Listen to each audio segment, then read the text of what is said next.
Hello everybody and welcome to the GMS Magazine videos. This is the RPG Day 2019 series, an initiative created by Dave Chapman, Mr. Autocratic, who decided that it would be a great idea, and I agreed, to have a series of videos talking about role-playing games every single day during the month of August. And for that he's given us some prompt. You can find a link to his blog down there in the video description and the show notes, and whilst you're there you can also find the subscribe button, so please press it so we can send you notifications when we upload more videos to this channel about role-playing games, board games and many more things. Now the word for today is idea, and I have to say, out of the whole series, thus far this is the video number 26. It's possibly the hardest for me to think about what to say. That would be the standard thing, because ideas, you know, they come very cheap. They are very, very inexpensive. Anyone can have 1,000 ideas in next to no time. Well, some people, most think, you tell me. But having good ideas, that's a different thing altogether. They are rare. They're very, very rare. You know, ideas, as Terry Pratchett described them, you know, there are sparks that go around the universe flying, and sometimes out of some sort of cosmic coincidence, they collide with somebody and fill them up, and that spark of inspiration creates the idea. That's how Rincewind kind of survived The Color of Magic.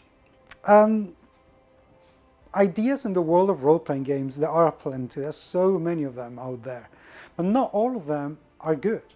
Role-playing games, by their very nature, are very good exploratory tools, in that we can decide to explore topics and subjects of morale, ethics, without having to go too close to them, without having to be us, but our characters that are exploring those topics.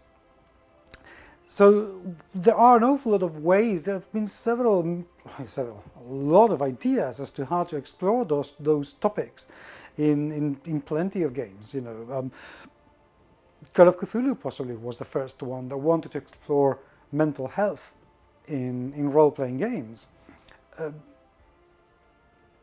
Vampire the Masquerade had the great idea of exploring malice and monstrosity within us, and the conflict between the monster and the human.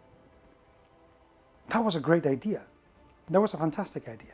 And then there are not so good ideas, ideas that can be harmful, because although it might be, you know, I don't know what the word would be, to explore them, you know, satisfy some sort of curiosity, they're not always a good idea. Sometimes ideas just don't translate well into role-playing games, and I think we owe it to ourselves, to our fans, to our readers, to decide and figure out when an idea is or isn't a good idea to explore. No, it's when it's a better idea to let it rest. For instance, I had this idea about creating a role-playing game in which there are only women in the world. There's been some sort of catastrophic event, a kind of plague of sorts, that every man has been turned into a horrific demon, a monster that's just hell-bent on killing anything and everything. That's anyone. It doesn't matter. But although this is infectious and goes from person to person, but it only goes from man to man. It doesn't go from man to woman or woman to woman. It doesn't work like that. Women can be wounded, but not transformed, whereas men, as soon as they're wounded, they transform. Now, this presented a few issues. And is that what's a man? What is a man? I'm talking about this with some people, with some of my friends in Facebook. A couple of them said, well, what happens to trans people? What happened to women who are not allowed to be women by society, what happens to the trans community? And I tried to figure out how was I going to do that? How was I going to be able to develop my idea, being respectful for everyone? And talking to somebody who knows a great deal than I do about the trans community, eventually I thought, I don't think I want to do this, because I don't have what it takes. I don't have the knowledge, I don't have the capability, I don't have the talent to be able to translate this idea into a role-playing game that people can enjoy without hurting somebody. And I don't want to hurt anyone. I'd rather not create a role-playing game than create one that's going to hurt my trans friends. So I decided, no, this is not a good idea. It isn't. It's a great idea. It's a great concept.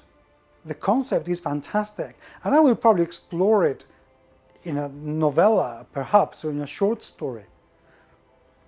But I don't think I want to explore it in a role-playing game, because I just don't think it's a good idea.